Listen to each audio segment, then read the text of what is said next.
Ça y est, nous repartons à l'assaut des grandes plaines américaines et des phénomènes météorologiques hors du commun qui se produisent au cœur de cette région. Bonjour. Cette nouvelle aventure commence ici, en compagnie de Bruno Ménien, dans le sud-ouest de Paris.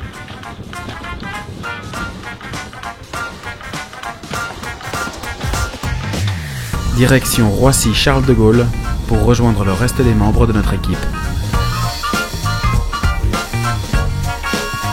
Nous saluons la capitale, que nous nous apprêtons à abandonner un mois durant pour vivre le climat si particulier des grandes plaines américaines.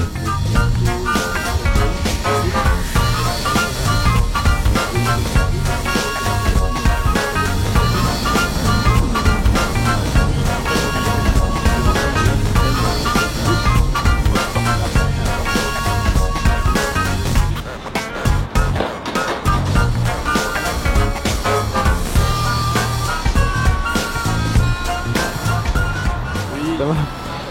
Oui, j'arrive.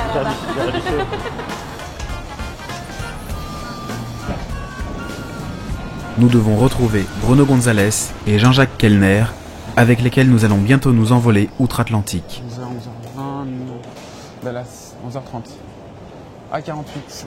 Nous retrouvons Jean-Jacques, qui est déjà sur place depuis un bon moment. Tu sais qu'il a pris un casque de chantier. Hein.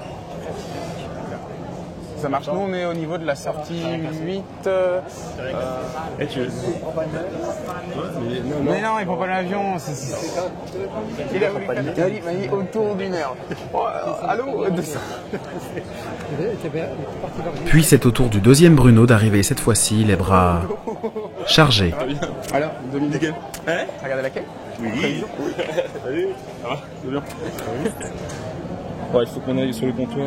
Donc Sur le 2A. comptoir, commander un coup. 2A. Ok. On va bien dormir.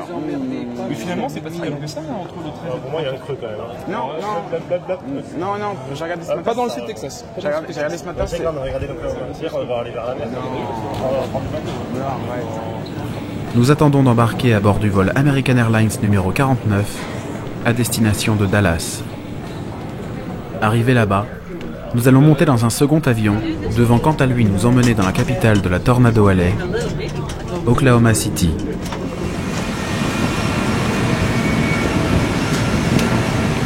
Nous sommes à bord. Prêt à décoller, notre avion se met en position.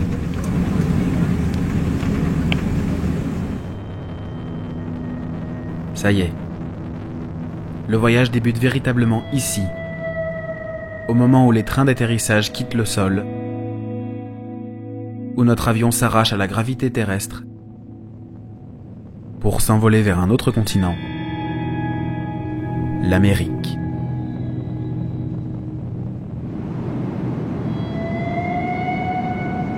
Le vol va passer bien vite, dans une tranquillité et un calme absolu. Nous en profitons pour nous reposer un peu, ou de temps à autre, flâner près des hublots.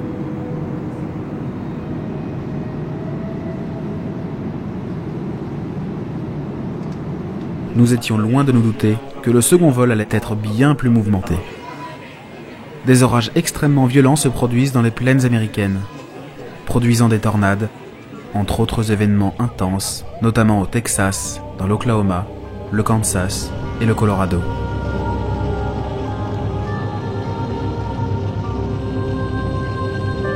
Nous embarquons finalement 4 heures après l'heure dite, sous un ciel nettement plus menaçant que lors du premier vol. Alors que nous survolons Dallas, les dernières lueurs du crépuscule se font progressivement engloutir par de sombres nuées orageuses.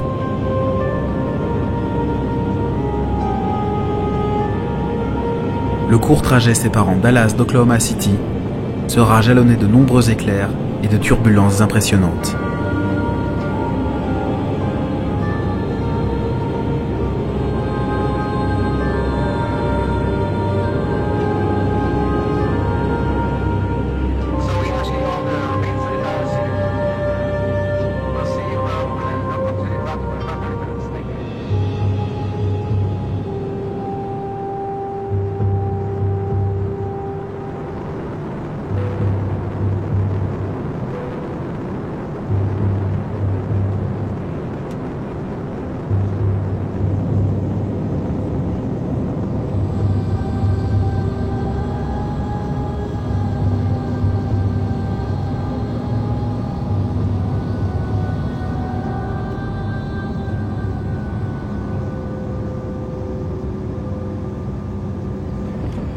Nous sommes le 10 mai. Il s'agit du premier jour de chasse. Je cherche une hexagonale, je verrai après de son GPS. Mais avant d'être la première journée de chasse, il s'agit d'abord de notre première journée sur le sol américain. Ce qui signifie pour nous l'installation de tout notre matériel de chasse dans notre véhicule fraîchement récupéré dans la nuit.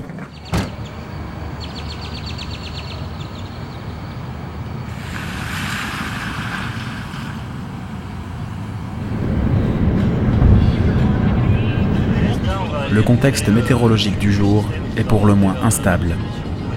Comme la veille, de forts orages sont prévus, notamment sur la partie nord du Texas. Visiblement, nous sommes directement en situation et ne passons pas par la case échauffement. Le risque de tornade n'est pas négligeable. Nous arrivons rapidement dans une zone instable et le radar nous indique de fortes précipitations sous les cellules que nous nous apprêtons à traverser. Nous nous lançons à la poursuite de la cellule que nous souhaitons intercepter.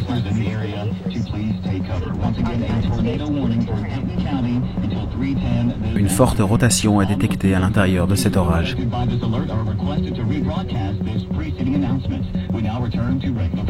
Plusieurs zones de rotation sont visibles. Les choses bougent très vite. Un nuage mûr se forme d'ailleurs à l'ouest de notre position.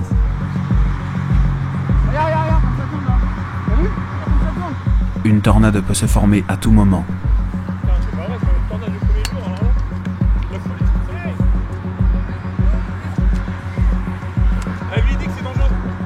Ouais.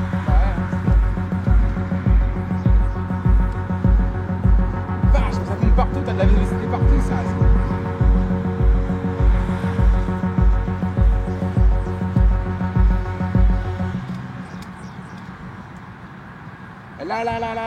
Là maintenant. Hein? Quoi?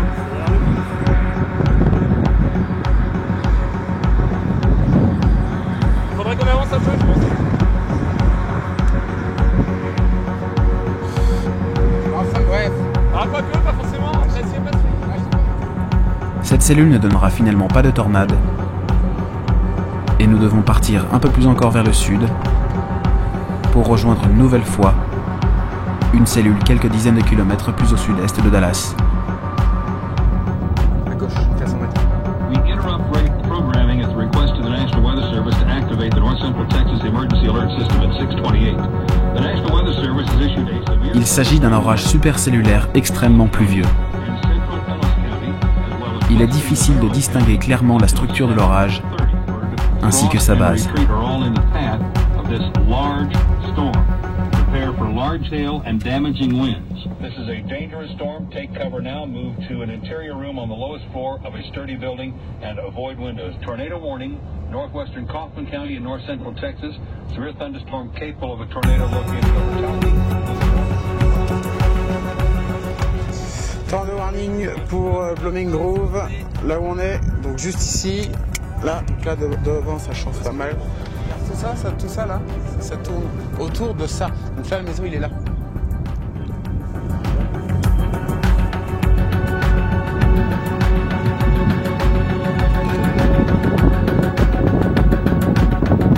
Il y a beaucoup de pluie en fait dans cet orage et on a un peu du mal à voir ce qui se passe dedans.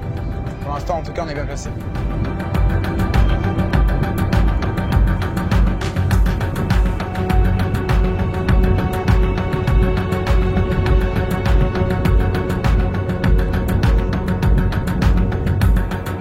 Et alors que la silhouette de l'orage, noyée dans les précipitations, se dévoile peu à peu,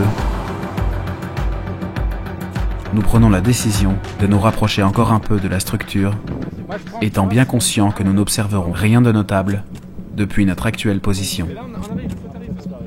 Donc à choisir, autant avancer un peu, on verra bien. Au moins, on a une petite chance, il est que... Moi, je peux prendre un petit peu. Parce que là, le maison, il est là. Par contre, donne-moi 2 km, tu as dit plus. Ouais. Sur la route, Je te mets le véritable bombardement électrique est toujours aussi soutenu. Tu l'as vu? Non.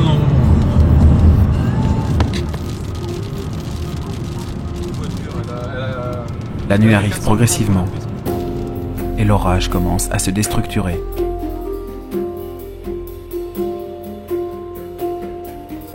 nous allons malgré tout avoir l'occasion d'assister au tout premier spectacle électrique nocturne de notre voyage.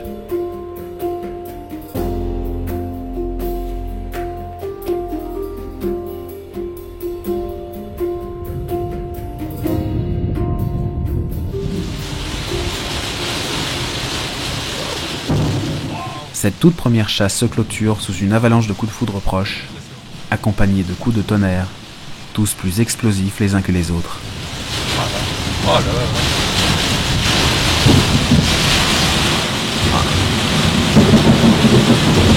À ce point-là. Ouais, en théorie.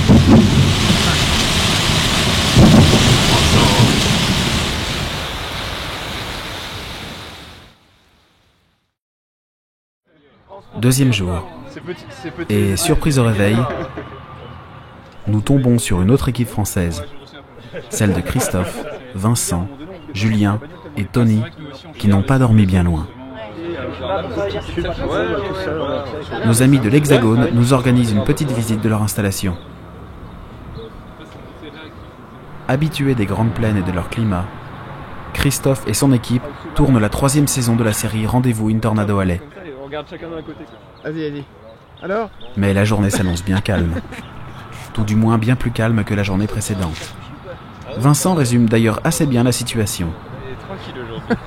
On réfléchit pas, on pose le cerveau et puis on profite. Ça serait bien qu'il y ait du soleil. On profite de cette belle brune. Mais aujourd'hui, ce n'est pas vraiment vers le ciel bas et gris que son objectif va se tourner. Salut.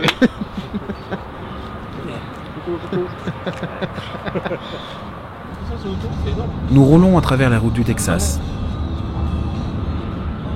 Et après avoir croisé plus de voitures aux phares étonnamment orientés que d'orages en cette journée très stable, nous arrivons à Cisco. Cisco et ses alentours ont été touchés par une forte tornade EF3 2 jours auparavant. Cette tornade est née sous un des violents orages que nous avons observés le jour de notre arrivée. En milieu d'après-midi, nous abordons la zone la plus touchée par le phénomène. Un couloir très net, de quelques centaines de mètres de large, où pas le moindre arbre, ni même la moindre structure n'est resté intacte.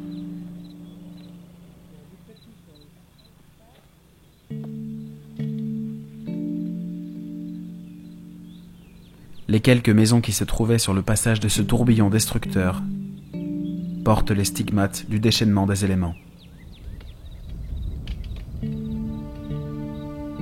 Comme des pantins désarticulés, la silhouette des arbres violentés en dit long sur la puissance de l'événement qui s'est déroulé ici 2 jours plus tôt. Cet homme est un miraculé. Il a accepté de nous raconter son histoire et de nous montrer sa propriété dévastée. Lui et certains membres de sa famille ont échappé à la tornade grâce à un incroyable concours de circonstances. Ayant patienté près de 30 minutes pour payer leur addition à un café, ils sont arrivés quelques minutes à peine après le passage de la tourmente et n'ont pu que constater l'ampleur des dégâts. De nombreux débris emportés par le vent, transformés en projectiles potentiellement mortels, se sont retrouvés coincés par ce qui faisait obstacle à leur course folle.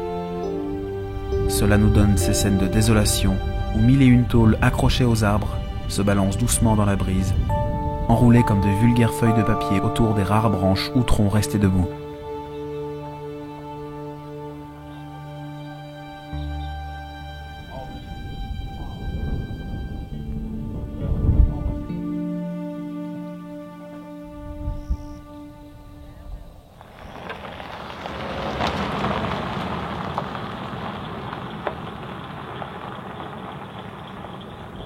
« 13 mai, toujours au Texas. Cette journée légèrement instable commence les pieds dans la boue. Et les roues aussi. En souhaitant nous approcher plus près de la zone soumise à un petit risque orageux dans le centre de l'État, nous nous sommes risqués à emprunter un axe secondaire peu sécurisé et où l'on pouvait facilement s'embourber. Surtout compte tenu des records de précipitations tombés sur la région ces dernières semaines. Dans le vocabulaire commun aux chasseurs d'orage, ces routes sont la plupart du temps appelées les dirt roads, Traduisez route, ou plutôt des chemins, sales, boueux et dégradés. C'est une région un peu loin des grands axes, donc le GPS nous indique la plupart du temps des routes qui sont fermées, on va dire au public, c'est les propriétés privées, donc il y a une barrière tout simplement. Et là celle-ci elle était ouverte, mais bon, pas véritablement praticable à voie d'être en véhicule suréquipé, ce qui n'était pas notre cas. En ajoutant qu'on est quand même 5 avec des valises qui nous accompagnent, ce qui en termes de poids n'est pas forcément excellent pour ce type de route. Heureusement pour nous, notre mésaventure s'est produite à proximité de la route principale. Une fois les 10 petits mètres nous séparant d'elle effectués à la force des jambes et des bras, nous partons au sud d'Abilène et interceptons une cellule intéressante.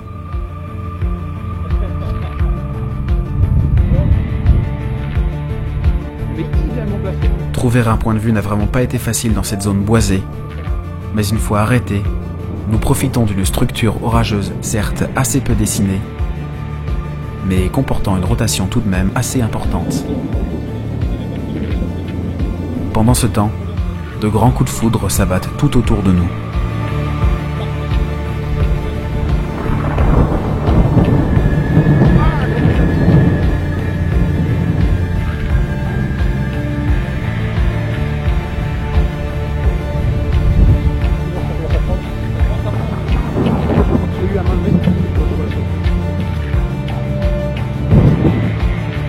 L'orage semble maintenant former une structure en arc et s'affaiblir.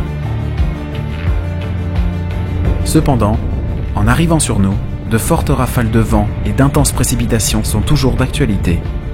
Et devant un orage qui me paraissait devenir assez faible, peut-être ai-je un peu trop eu tendance à l'oublier.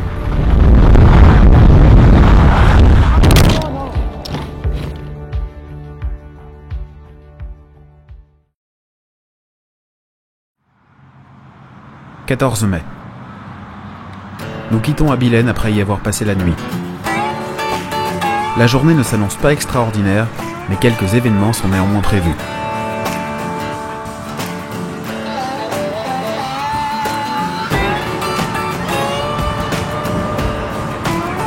Nous partons vers l'ouest sous un ciel instable. Il fait assez chaud.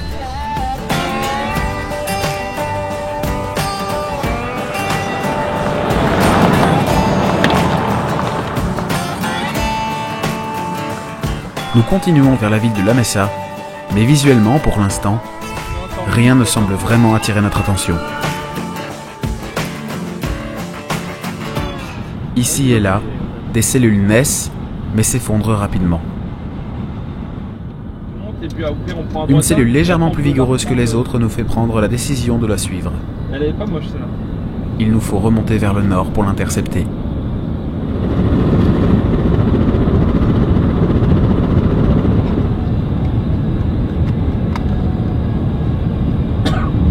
De grandes quantités de poussière sont soulevées par l'orage, dont les vents balayent les plaines.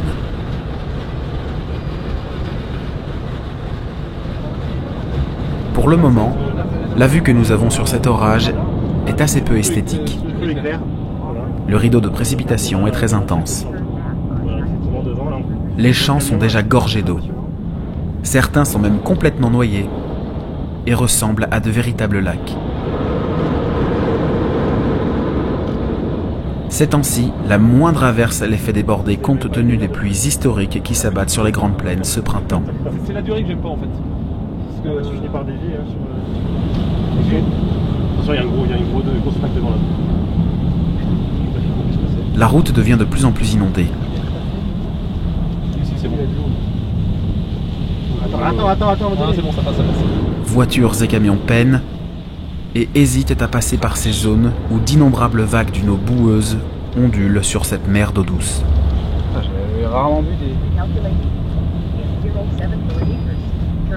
Et l'espace d'un instant, nous nous disons que nous sommes à la limite de noyer le moteur. Il n'en faudrait pas beaucoup plus pour mettre fin à la chasse. Faut pas que je mette en...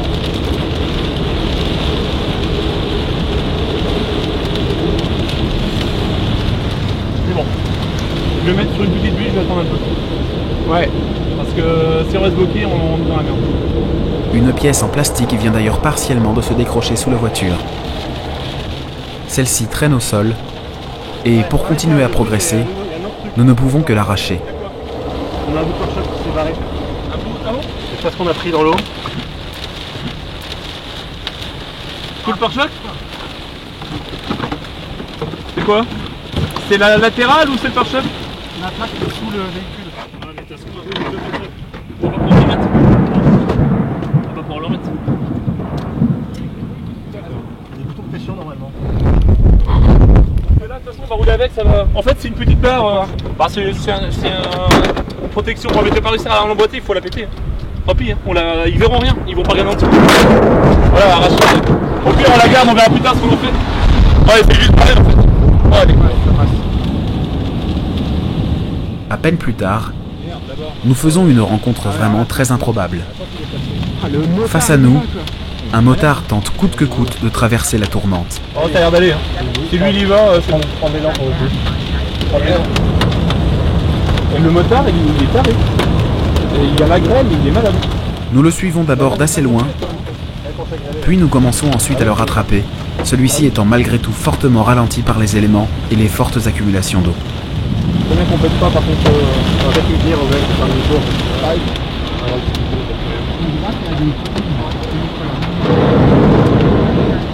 C'est hyper dangereux ce qu'il fait. Une fois arrivé à son niveau, nous lui faisons signe de s'arrêter pour lui indiquer le danger extrême vers lequel il progresse. C'est-à-dire des conditions plus dégradées encore, que ce soit concernant la pluie, les inondations, mais surtout concernant la grêle, dont les projectiles atteignent 5 à 6 cm de diamètre. Particulièrement vulnérable en deux roues et sans casque, ce motard prendrait des risques inimaginables. En nous écoutant, nous comprenons qu'il ne se doutait pas de ce qui se trouvait alors devant lui.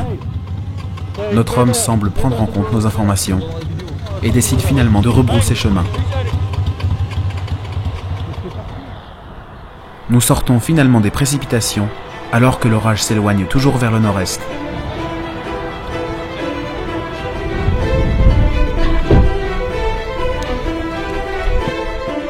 Nous sommes situés au sud de la cellule et pouvons observer des bases très tourmentées.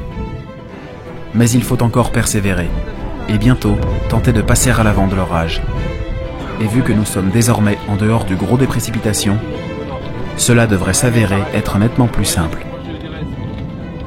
Une fois passé la ville de Poste, nous fonçons vers l'est pour devancer cette cellule, alors que progressivement, la nuit commence à arriver.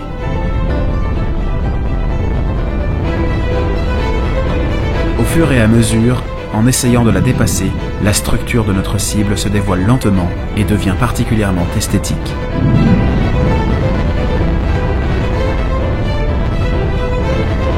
Les belles lignes caractéristiques d'une structure supercellulaire se dévoilent à nous.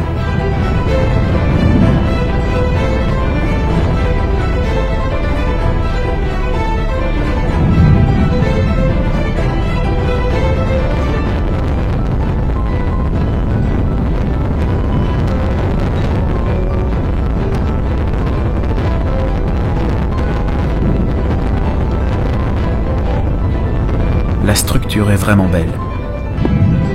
Elle est illuminée de multiples décharges électriques. Et malgré les centaines de moustiques réunis tout autour de nous, alors que rester immobile devenait presque mission impossible, nous pouvons prendre le temps de contempler ce spectacle bien mérité.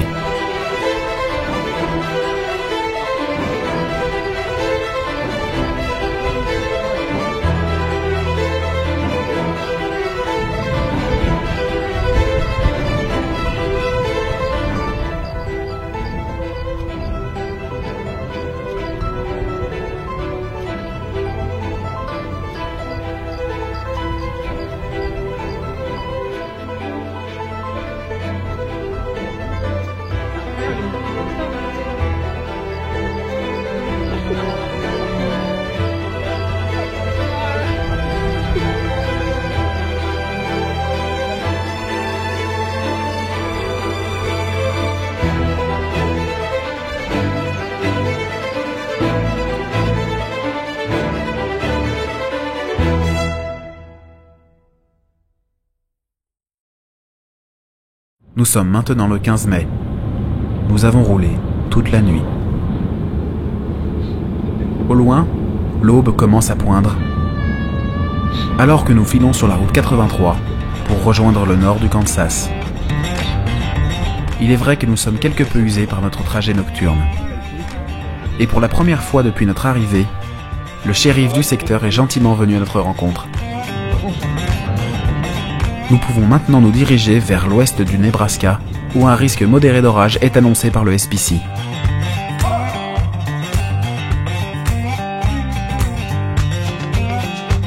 En début d'après-midi, nous nous arrêtons dans une ville, à l'allure plus que typique, dans les environs de McCook. L'occasion de faire un petit point sur la situation, et d'en profiter un peu pour réorganiser notre espace de vie à l'intérieur de la voiture. Une véritable gymnastique, bien plus complexe qu'il n'y paraît.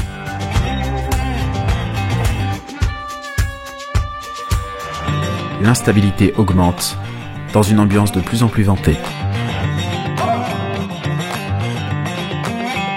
Nous repartons de nouveau vers l'ouest, à la frontière entre Nebraska et Colorado.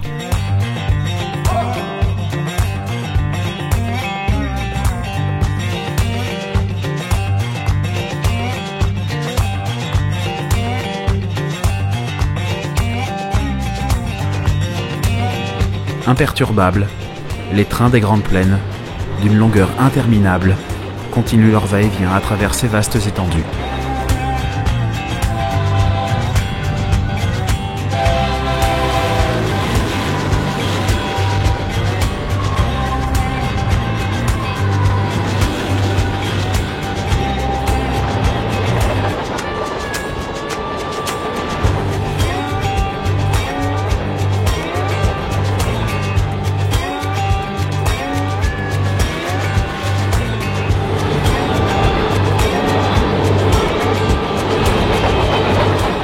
Si les orages ont bien été au rendez-vous, la situation s'est finalement avérée être moins violente qu'initialement prévu par les modèles.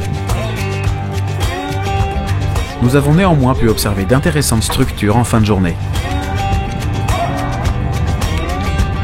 Et c'est ainsi en suivant l'un des orages les plus prometteurs du moment que nous faisons une rencontre plutôt inattendue.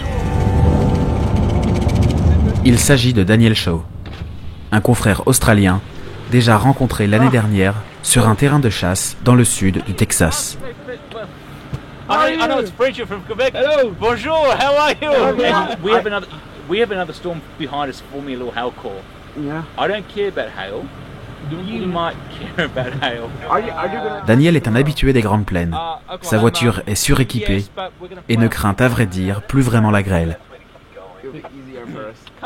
Et suite à cette rencontre, bien conscient qu'il n'y a plus grand chose à attendre de la situation orageuse du jour, nous décidons de reprendre la route vers le sud, en direction du Kansas, car une dégradation nettement plus massive est prévue pour le lendemain, dans le centre des Grandes Plaines.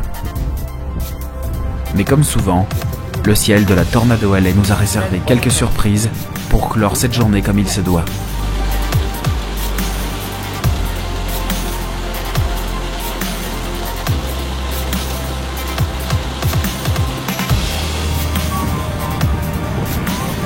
Ah, ça sert à un plan là, vas-y.